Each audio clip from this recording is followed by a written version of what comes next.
Guys, আমরা এখন চলে এসেছি স্কুলে। আর স্কুলে এসেছি তোমাদেরকে আমাদের স্কুলের ট্যুরটা দেবো। তো যেহেতু স্কুল টাইমে আমাদের ফোন অ্যালাউ নেই, বাট এখন ভিডিও করলে কিছু হবে না, কারণ এখন স্কুল টাইম না, স্কুলে এমনি খেলা করতে এসেছি আমরা। তো চলো আমাদের স্কুলটা তোমাদেরকে দেখাই।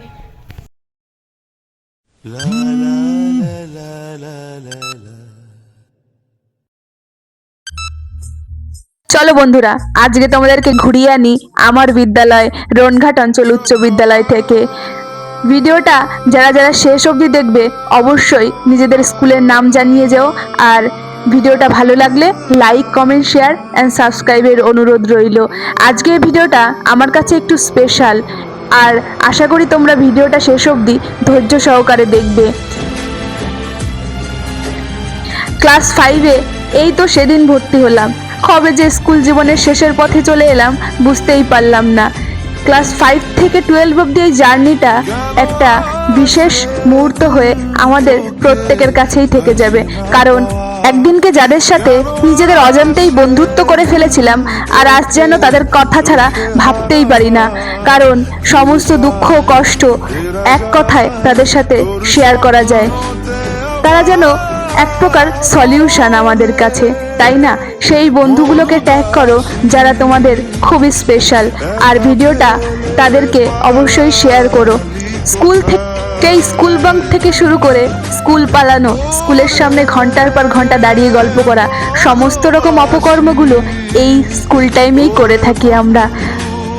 একজনের টিফিন কেড়ে খেয়ে ফেলা, একটা টিফিন 5 জনে ভাগ করে খাওয়া, এই সমস্ত মুহূর্তগুলোই তো স্কুল জীবনের সেরা মুহূর্ত। স্কুল সেই ক্লাস 5-এর প্রথম দিনটার কথা মনে পড়ে, যেদিন বুক কাঁপছিল প্রথম এই স্কুলে আসতে। কিন্তু কবে যে স্কুলটাকে এত আপন করে নিলাম, আর সবশেষে যেদিন স্কুলটাকে ভালোবেসে ফেললাম, স্কুলের মায়ায় জড়িয়ে পড়লাম, সেদিন স্কুল থেকে ছুটি নেওয়ার পালা হলো, তাই না?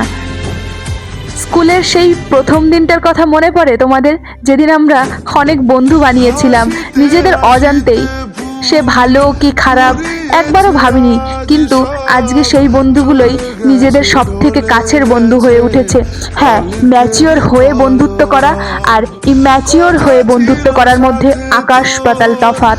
স্কুলের বন্ধু সবসময় বিশেষই হয়, কারণ আমরা বুঝতে শিখে যখন বন্ধুত্ব করি তখন সেটার মধ্যে কিছু না কিছু স্বার্থ জড়িয়ে থাকে, আর স্বার্থ ছাড়া বন্ধুত্ব স্কুল জীবনেই হয় নিঃস্বার্থের বন্ধুত্ব। তোমাদের সব বন্ধুগুলোকে অবশ্যই ট্যাগ করো এই ভিডিওতে। মনে পড়ে সেই ক্লাসটার কথা, যেই ক্লাসটা আমরা কখনোই বন্ধ করতাম না। ক্রাশ টিচার অথবা কোনো ফেভারিট টিচারের ক্লাস। হ্যাঁ, স্কুল জীবনে টিচারদের ওপর ক্রাশ খাওয়া এটা কমন ব্যাপার, আশা করি এটা সবাই কম বেশি খেয়েছো। আর সেই ক্লাসটা যেখানে আমরা সমস্ত পড়া পাই টু পাই করে যেতাম, অন্য ক্লাসের পড়া করি আর না করি, ওই ক্লাসটাই উপস্থিত থাকতেই হবে, পড়াও করতে হবে, খুব সিরিয়াস, তাই না? আর তোমরা কমেন্টে তোমাদের ফেভারিট টিচারের নাম জানিয়ে যাও। আর এটা ছিল আমাদের ক্লাসরুম, আমাদের 12-এর ক্লাসরুম। এই যে হচ্ছে আমাদের ক্লাসরুম, এই হচ্ছে পিঙ্ক রুম। আর এখানে এসেছি আমরা এখন একটু ভিডিও বানাতে, সেটা বলতে পারে আমাদেরকে স্কুলের শেষ স্মৃতি। আমাদের এবার স্কুল লাস্ট ইয়ার গাইস, এটা আমাদের last year guys, last memory. তো এটা মানে না ওদের না, আমাদের না আমাদের। সো একটা ক্যামেরাবন্দি করলাম, এটা হচ্ছে আমার ক্লাসরুম, ক্লাস 12-এর ক্লাসরুম। হয়তো মানে প্রত্যেকটা রুমই স্পেশাল, বাট লাস্ট ইয়ারের এই ক্লাসরুমটা বেশি স্পেশাল। ভিডিওর শেষ মুহূর্তে এসে একটা লাইন মনে পড়ে গেল, বন্ধু চল রোদ্দুরে, মন কেমন মাঠ জুড়ে, খেলবো আজ ওই ঘাসে, তোর টিমে তোর পাশে। তো বন্ধুরা, তোমরা সবাই ভালো থেকো। আজকের ভিডিও এইটুকুই, টাটা।